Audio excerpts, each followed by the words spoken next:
let me tell you a story about how I once went to a Mountain Men rendezvous that changed my life. So, to get an idea of what I'm talking about, you need to understand a little backstory. When I was very young and I was in elementary school,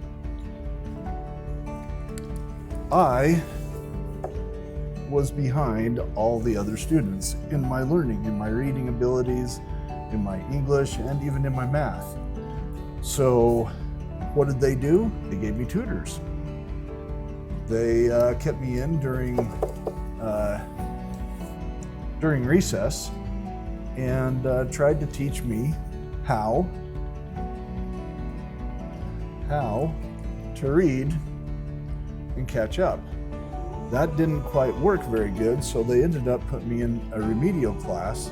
And all I can really remember about the remedial class is that it was out in an extension like a trailer, and the kid that I sat next to, well, he drooled a lot. Eventually, they moved me back in with the regular students, and just tried to push me along. Years later, I'm in high school, and I've learned a couple of things about myself. One, I've learned that I wasn't dumb. I was a very slow reader. And my younger sister, one of my younger sisters at that time, was diagnosed with dyslexia. And everyone went, "Oh, so that's what was wrong with him all along. He just had dyslexia." So now they understood what I had, but at that time, they didn't do a whole lot about it, and they didn't really have to, because I'd learned that all I had to do is spend twice as long on each book that I was reading, just take twice as long to do the work. And so I did, and I did a lot of work that way. Did all my high school career that way, and eventually I graduated with honors. It wasn't easy, but I did it. And at that time, because of the issues I had and this, well, honestly, I got a very low score on my ACT. I had a teacher that told me that I probably shouldn't go to college. Don't go to college. They wanted me to just get into the workforce. They just wanted me in manual labor is what they were pushing me towards. So, after hearing this teacher tell me that I was not going to go to college, I took the only thing that I was good at, which is art. I was very good at art, and I applied at colleges and universities all over the state of Utah. I ended up getting a full ride scholarship due to my abilities and my GPA, my abilities in art and my GPA. This college is the place that I learned how to throw clay.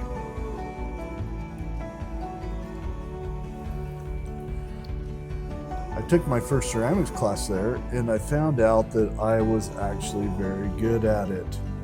It's something that I really enjoyed.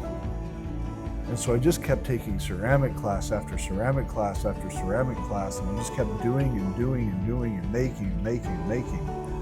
And eventually, I had so much stuff that I decided I was going to try to sell some of it. So I went and I did some art festivals, and it was at this time that my dad was going and doing these Mountain Men rendezvous shoots. He was competitively shooting at these Mountain Men rendezvous. So I went to one of them with him, and it was there that I ran into this professional potter. They have this thing called Trader's Row where all the people line up on the grass and they put out blankets or tables or something and they put out their goods. They have to be kind of mountain man type period stuff, which pottery is. And there was a professional potter there selling his stuff, and I thought, I never thought of that as a venue for selling my pottery. So I went over there and I was looking at it. The only thing I can remember about this guy is that he had a beard and that he had he must have had 30 nesting bowl sets, which is really impressive. Nesting bowl sets are not the easiest thing to make. So I was just impressed with this guy right from the get-go with the quantity of stuff he had made. And I went over there to talk to him. And I picked up one of his pots. It was kind of a bottle, because bottles are kind of a harder form to make.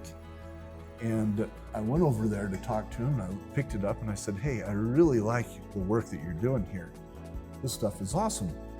And this pot right here, the glaze that you have on this is a very traditional glaze. I love the glaze. I think this is a beautiful example of what a Temuku glaze looks like. Temuku, T-E-M-M-O-K-U,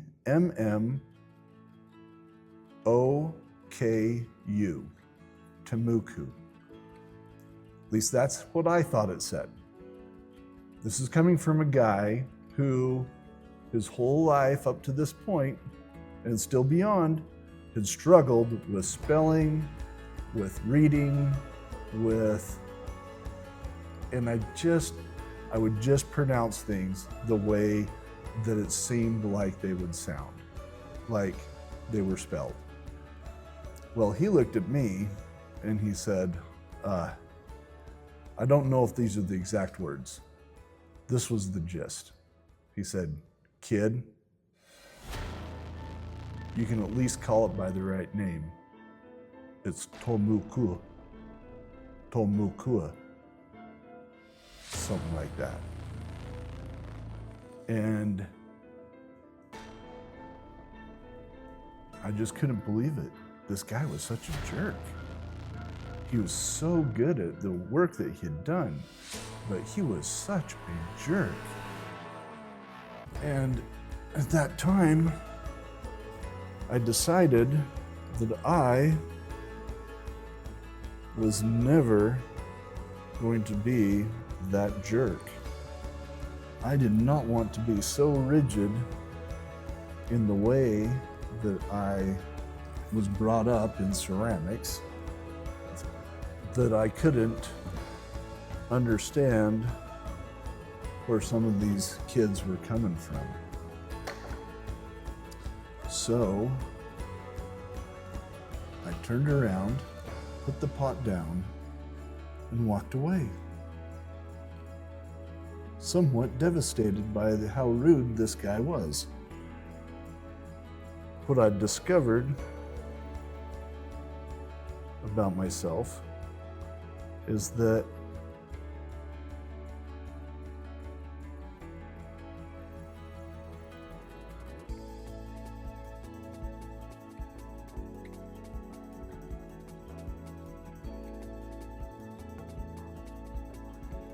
I wasn't going to be like that guy. I was going to be willing to share, willing to be open, willing to be flexible, willing to be shaped